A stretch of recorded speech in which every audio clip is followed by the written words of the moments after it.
Welcome to the 60 Days of Summer. This is an exciting time to be at the Basketball Hall of Fame because we have 60 consecutive days of free family-friendly entertainment, easy for me to say, just by virtue of you walking in the door.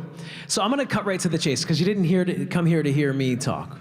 Dennis Scott is a Georgia Tech legend, truly a legend, part of the great Lethal Weapon 3 teams of the early 90s. He was the 1990 ACC Player of the Year at Georgia Tech, and then the 4th overall draft pick by the very young Orlando Magic. At that time, those of us of a certain age remember a time before the Orlando Magic, and we don't remember a time before Dennis Scott. He was part of the 1991 NBA All-Rookie First Team, and he is currently, and I mean this sincerely, one of the best basketball analysts on all of television and radio. Ladies and gentlemen, please give a Springfield, Massachusetts hello and welcome to 3D, Dennis Scott.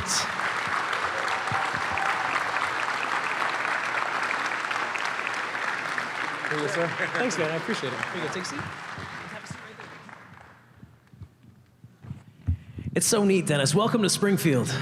Thanks for having me. It's interesting because in my seat, I get to see a lot of guys who have gone the court to booth direction, but no one who has become so iconic as you so quickly. And I think part of it has to do with the personality. Yes. Was there someone early on who told you just to take the joy of the court and just put it behind the camera? Or was that just naturally Dennis Scott?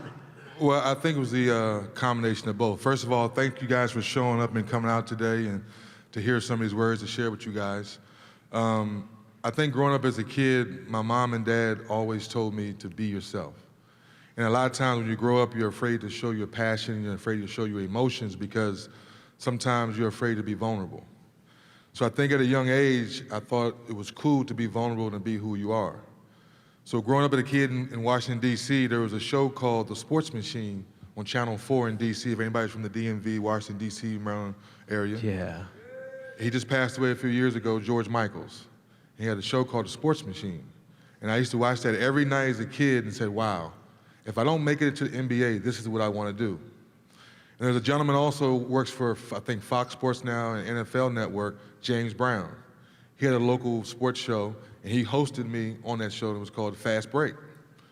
And I go, wow, James Brown. I said, you make this look so easy. And that's when I was learning about the teleprompter, the little red light that sits on top of the camera. Well, a lot of people get afraid of that. Well, I look at that little red light as my friend. Yeah. So every night when I'm on TV, I look forward to looking into that teleprompter, looking into that camera, and realizing that little red light is all those people sitting right here. Yeah. So that's fun to me. That's like getting ready for a game. It's like getting ready to make a three-point shot at the buzzer. So that's why, to answer your question, I think that's what was for me. Because a lot of people say, you should be coaching. Nah, I don't want to coach a lot of me's because I know what those guys are thinking. So that's why the transition from the basketball court to radio to TV has been a smooth transition for me because I knew that's what I really wanted to do if I didn't make it. That's remarkable. So few of us get to do one of the things we set out to do, and you've had the ability to do both. Yes. I want to go all the way back, really, to your schoolboy days, the Flint Hill Prep days. Your 1987 national champion with Flint Hill Prep. I'm going all the way back. Yeah, he did your homework. He did his homework. Wow. Legendary. I mean, y'all were really taking the nation by storm. So I'm wondering, before Georgia Tech, before all the national exposure, before social media, when everyone was being followed like that, how were those days seeing the country in high school basketball? How was that integral to creating the Dennis Scott that you would eventually become? Well, before social media, if you didn't know someone, say in the West Coast, or if you didn't know someone in New York or Philadelphia or Texas, you had to wait for the newspaper to come out. There was a magazine back then, I think it was called Street and Smith's magazine. They had all the top high school players across the country. So as a student of the game, you looked forward to every quarter for that magazine to come out. Mm-hmm. And you wanted to see, oh, there goes Dennis Scott in DC, there goes Sean Higgins in California, there goes Marcus Liberty in Chicago. So when you had a chance to play against those guys, you really looked forward to it. And some of you guys may say, well, why is that? Well, if you want to be the best, you have to play against the best. Right. So if you heard this kid in Kentucky who was ranked #1, and I was ranked #1 in DC, well, guess what? I got to go play you. Right. Because you can't have two #1s. It has to be one #1. Yeah. So that, to me, that's what made basketball and competition so much fun back then, because you wanted to play against the best. And now with social media, you know who the best are right away. You can see the video. Oh, videos, which I think is great. Yeah. Because if you're a young kid today and you're really are taking your craft serious, you want to play against the best. That's no different from a doctor, the lawyers. You want to be the best lawyer in town. You want to be the best doctor in town. Well, you want to put out the best work. And how do you do that? Playing against the best. Now you got the video to prove it. You're right. Yeah, exactly. So now you arrive at Georgia Tech, and and this sort of relates to that as well. You, Brian Oliver, Kenny Anderson, create you and I are roughly the same vintage.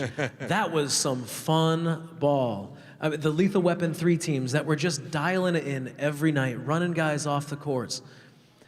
Because you didn't know Kenny beforehand, because you didn't know Brian beforehand, how do those relationships develop before you become the team that everyone fears? This is probably the fun part. So for all you moms and dads out here that may have a daughter or a son that wants to play any college sport, the key to all of that is that man or that woman that walks into your home and says, I want your son, I want your daughter. And that was Bobby Crimmins. So Bobby Crimmins was the one who set the foundation for all of us. Because back when I grew up, I had Syracuse was good. John Thompson had Georgetown right in my backyard. Lefty Driesell had University of Maryland, who was playing very well. UCLA, so I could have gone anywhere in the country. I fell in love with Southern hospitality. That's if you're anyone from the South here. So I fell in love with that. And then I fell in love with Bobby Crimmins' honesty and saying he was gonna make me a better person first, a better student second, and then the best basketball player I can be if I put in the work. So that is the main reason why I went to Georgia Tech, is because of Bobby. And all those other relationships kind of fell into place because he was telling them the same story he was telling me. If you don't go to class, you can't play. Right. I went to class. You went to, yeah, and you played, and you played, and you played. Right. And then after your junior year, you make the move to declare for the NBA draft. Yes. And that night, again, because of we're share a vintage, that draft was so much fun. Yes. Your name goes #4 overall to the very young Orlando Magic, still just, I mean, weeks. Yes, second year. Second year, right? They had just drafted Nick the year before, Nick Anderson. Then you're their #1 pick the next year. Can you still recall that night all these years later? What was that like? Take us through that. It's a dream come true, because when I look at some of these young kids here, it's, when you're young, you say to yourself, I'm dreaming about something that I can see on TV, I can see in a magazine, I see these posters, but what is the avenue, or how hard do I have to work to get there? So then to hear your name, and that's why on draft night I get excited every year now. I'm telling my age, after 27 years, I still get excited about it, because when those guys walk up those steps and they grab that hat from the commissioner and they put it on, I still remember that feeling like it was yesterday, because I remember those endless nights shooting basketball outside the park. I remember those nights when mom, dad said, hey, come on in. No, I need to make a couple more. Summer League, AAU, the coaches making me run suicides. I didn't really want to run them, but I had to anyway. So all those nights where you thought that, why am I doing all this? And now #4, Orlando Magic picks Dennis Scott, you go, wow, I finally made it. And that part of the journey never, ever gets old. So is it, I will never experience that, obviously, for so many reasons, so many reasons. It strikes me because as a draft nerd, it strikes me that that's both the same time that you become 7 years old again and become a man at the same time, all in one instant. Is that sort of accurate? You're right on point, because we forget, even today, when you see all these contracts being thrown around, which is deservedly so because the game has grown greatly. But at the end of the day, it's still a game. Yeah. It's still a game. So if you cannot fall in love with the game, play the game the right way, enjoy the process as Joel Embiid has put out there for all us NBA guys now, the process, if you don't believe in it, why are you doing it? And I think that's what we go over time, that when you see a guy in high school, he's a great high school player. But what happened to him when he got to college? Or you see a great college player. And you say, what happened to him? Why didn't he make an NBA? Well, a lot of the times he really didn't believe. Yeah. He didn't believe that this is what he really wanted to do, and you have to put in so much work. So that's why on draft night you're so excited. That early Magic team, I alluded to Nick Anderson and you, but if you look at the draft history of the Orlando Magic in those first 5 years, absolutely stunning, right? Yeah, Dennis Scott, Nick Anderson, throw in some guy named Shaquille. Who? Whatever happened to him? Who? Is he still? Anybody ever heard of Shaquille O'Neal? Anybody heard of Shaq? Oh, there's his picture right there. Oh, there he is. He's already in here. Sorry, Shaq, you're already in here. That's right. That's actually life-size, too. His head would be up there. Dennis, can you tell us what early Shaq was like? Just a 7-foot kid. Yeah.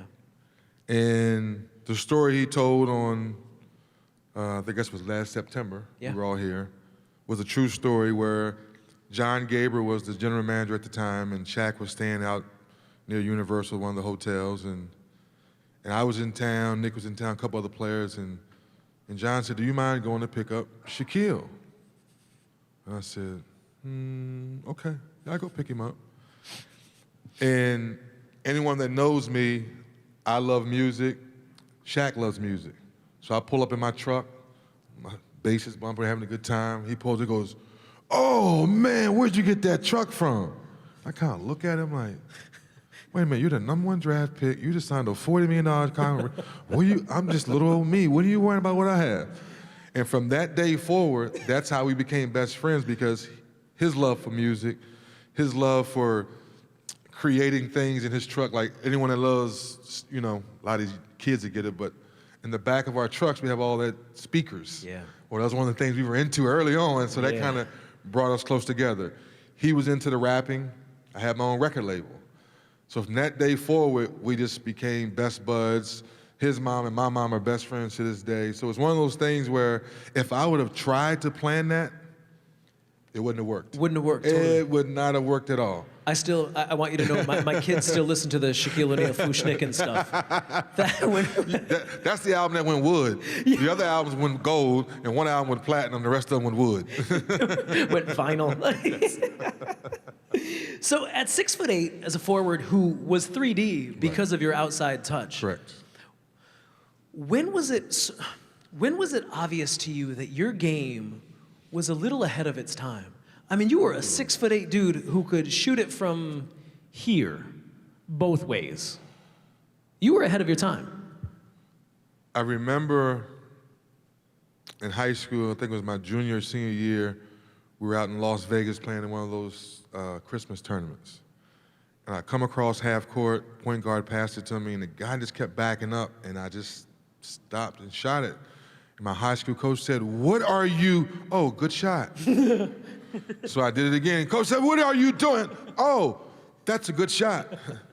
And back then in 1985, 86, 87, there was not a three-point line. I leave to go into college, then they added a three-point line in high school. So Bobby Crimmins, the first week of practice, I did the same thing, coming down the court. Craig Neals, my point guard. Tom Hammonds is underneath the basket for a dunk. I kind of look at him and kind of smile, and let it go, it's all net. Bobby Crimmins goes, hey guys, that's a good shot. Dennis is allowed to shoot that shot from now on. No one else can do it. True story. True story. Now, Dennis is going to give you all a chance to ask questions in a moment. So after this question, I'm going to ask some of you to raise your hand if you have something that I've clearly left on the table for you. So you can raise your hand and be recognized by one of our great Hoop Hall staffers who put you in line right over here. That's your little warning. Yeah, I'll ask for those in a moment. So as a player making the move to being a commentator, there have to be some nights early on. And you're a student of basketball, you're a student of commentating, obviously. Yep. Was there a moment when you thought, this is exciting, but maybe I've still got a little bit more in the tank. I'd love to take on a D-League team. I'd love to take on or is this now, because what you do is so fluid. The toughest part of my job each night is to be fair. Yeah. That's the hardest part. You'll never hear me say, when I did it, or when we're in Orlando, because who cares? What they care about is what I see, how I analyze it, what happened, and why did it happen? That's why people tune in to hear us talk about the game. Now, obviously on TNT with Charles and Shaq, they're a little crazier and it's a little more entertainment. Love those guys.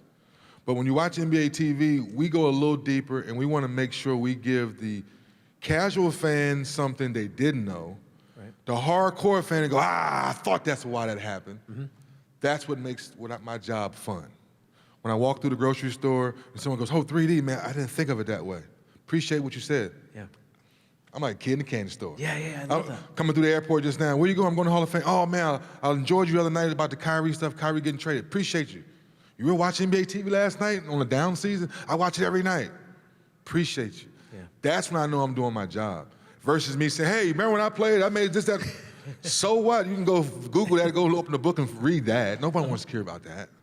So that's, for me, that's why it's so much fun to really break down the game, because I know there's someone at home wanting to know why things are happening the way they are. Yeah. And being an ex-player, I think I'm qualified to give you that now. And now, once we're engaged, we're having a good time watching the game. You're the best in the game at this. I mean that sincerely. It's not just because you're right here. It is, I'm a hoop nerd. You teach me every night, and I appreciate that.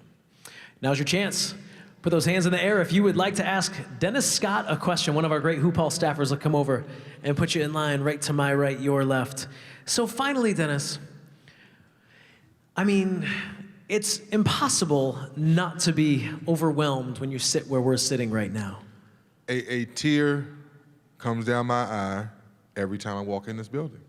So what is it like today with a live audience and the Hoop Hall, the Hall of Famers above us, this moment today, right now? Can you put this into perspective for some of us who will never be sitting in this seat?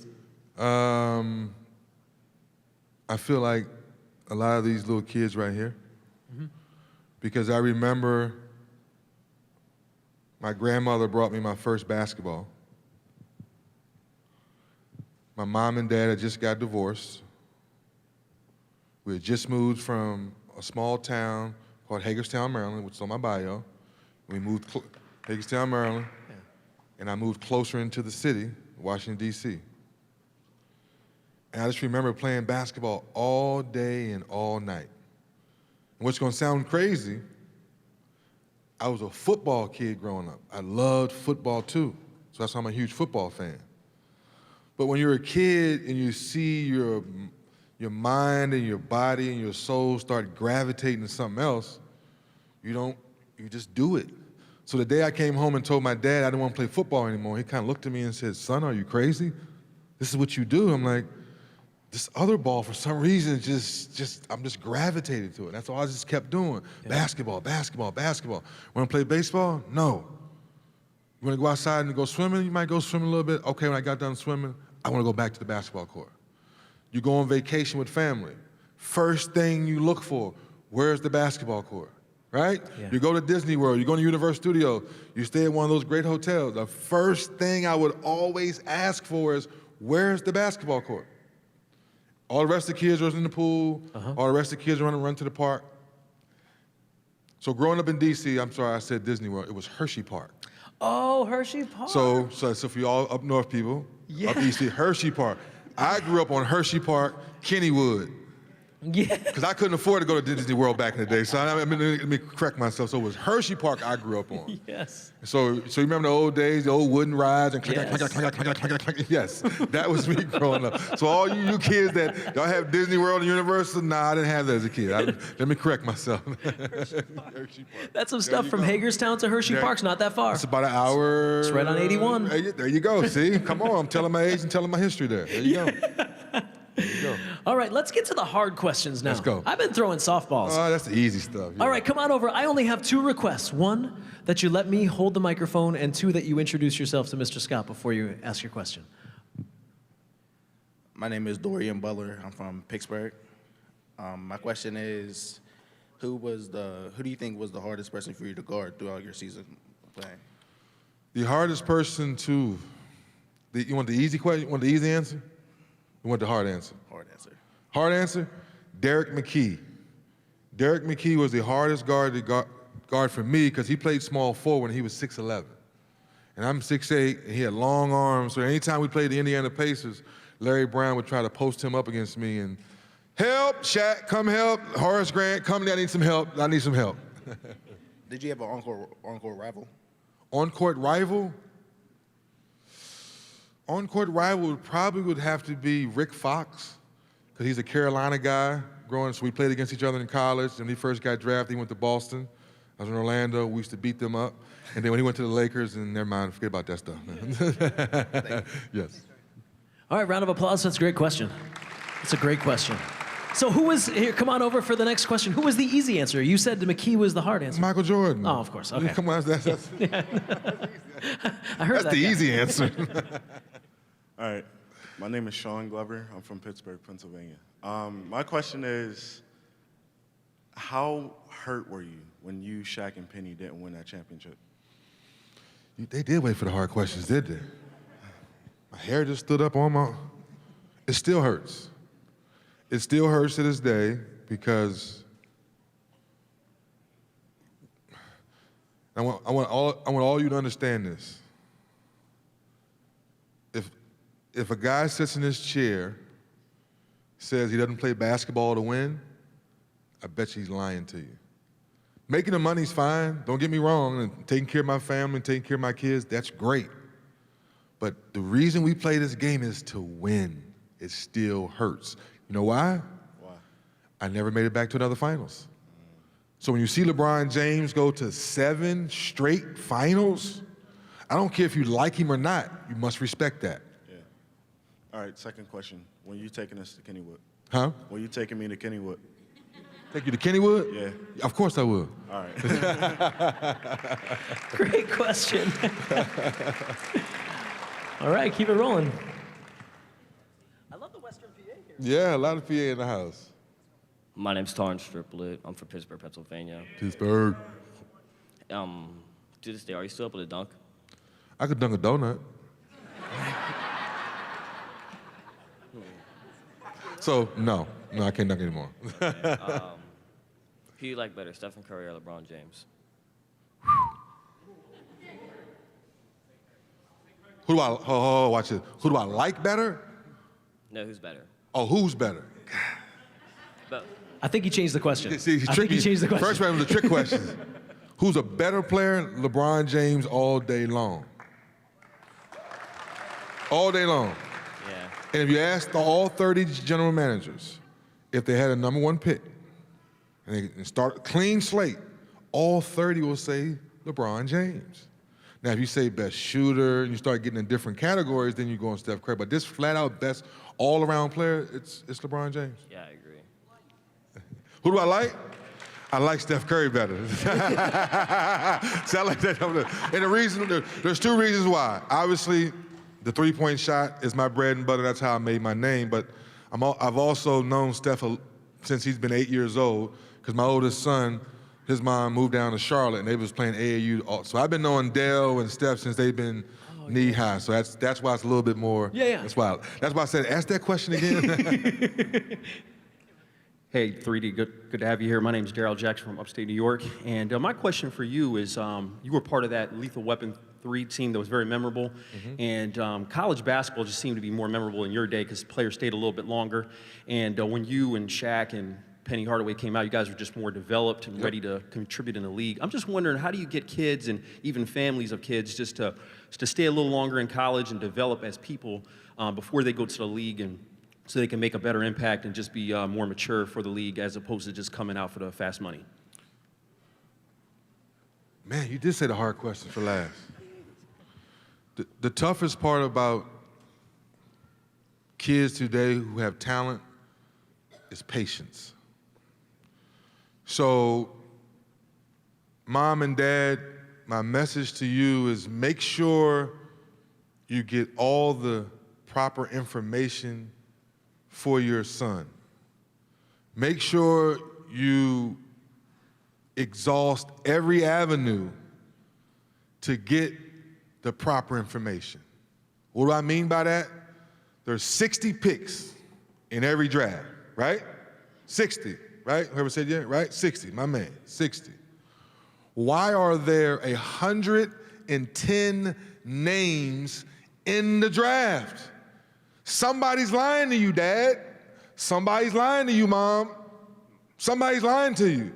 Because if there's only 60 picks, why are there 110 names in the bowl? Somebody's being lied to. So every draft, there's always 10 or 15 names. There's guys sitting there with their suits and ties on, and then tears are coming down their face. In the beginning, I used to feel sorry for them. In 2017, I no longer feel sorry. Why? We talked about it earlier. Social media, the internet.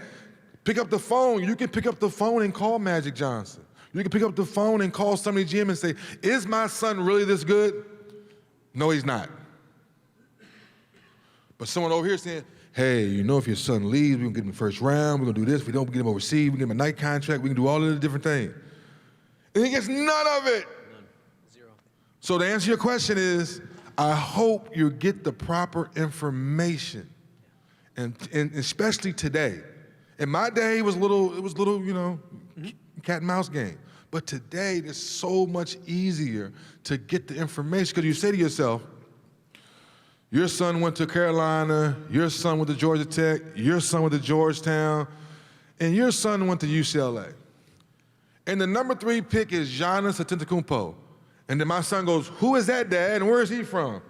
I said, well, he's from a small country next to Germany where John Hammond had to fly all the way across the pond, as we say, land, catch a ferry to his little town, and when he saw him play, he was 6'11", about this big, playing against a bunch of 8th graders. Right. Remember that video? I do. And he was the 5th pick. I do. I do. But this kid over here in Kentucky, some agent told his mama he's gonna be number 10 pick, and he doesn't get picked at all. Am I making sense? Yeah. Am I preaching a little bit? I'm sorry if I am. But I hope I'm making sense. Preach. I hope I answered your question. It's fantastic. It's a great question and great answer. You got to get the information, but also hear the information. You have to hear it. My name is Nicholas Gauntner, and I'm from Cleveland. My question isn't as hard as the last one. What was your favorite in-game moment in your career? Oh. The one that you enjoyed the most, definitely. Enjoyed most? College teammate, Matt Geiger. Just got, did he get, I think he got drafted by the Miami Heat. And it goes back to one of the earlier questions I got. It's the only time I did it in my 11 years, I dunked on Matt Geiger. It's my only dunk ever in NBA. So that's my most favorite moment. It's got to be. All day. Send that poster to him every year for Christmas. Well, well, you know, if you watch NBA TV, Shaq has a segment called Diesel's Dunks.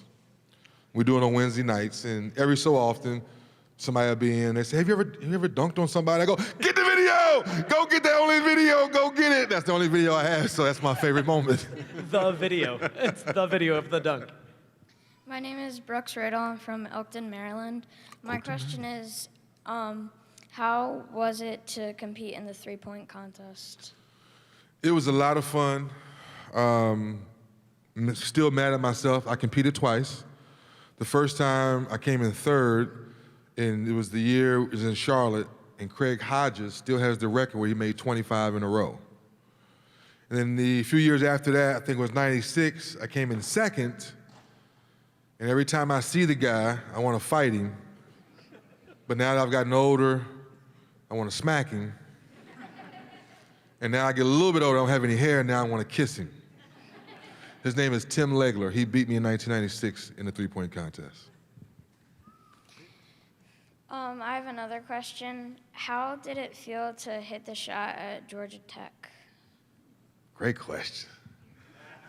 See, I'm smiling, right? That never gets old. Never gets old. I'd say once every 3 or 4 months, my youngest son, we sit down, we watch it. All my buzzer beaters. Excellent questions. Thank you very much, bud. Good stuff. That was good. All right, just introduce yourself and roll. Hi, I'm David. How did it feel to play against Michael Jordan? How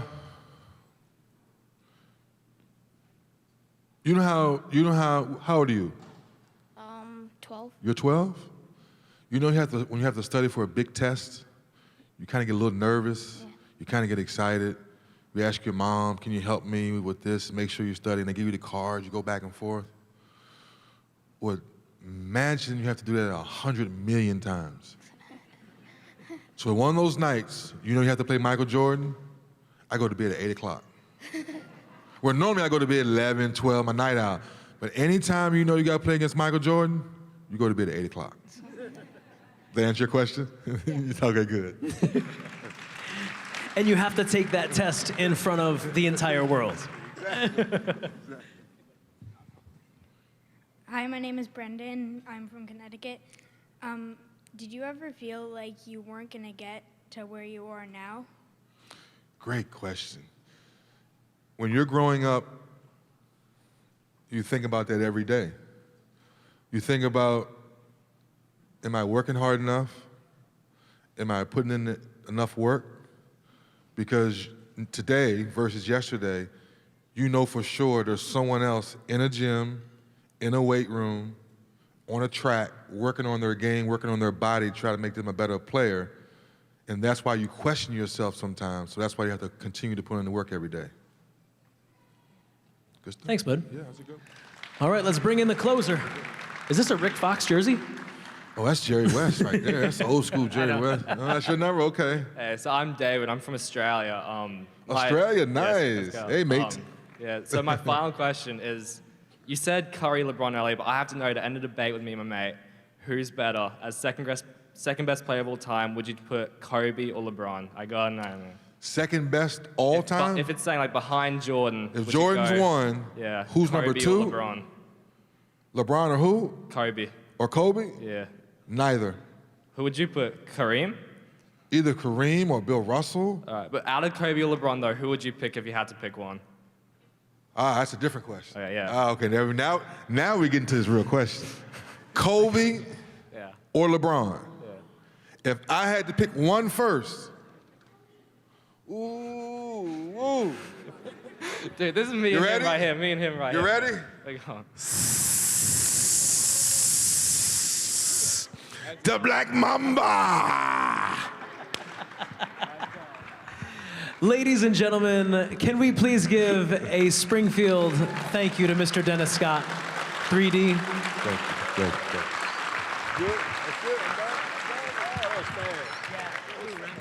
Now, ladies and gentlemen.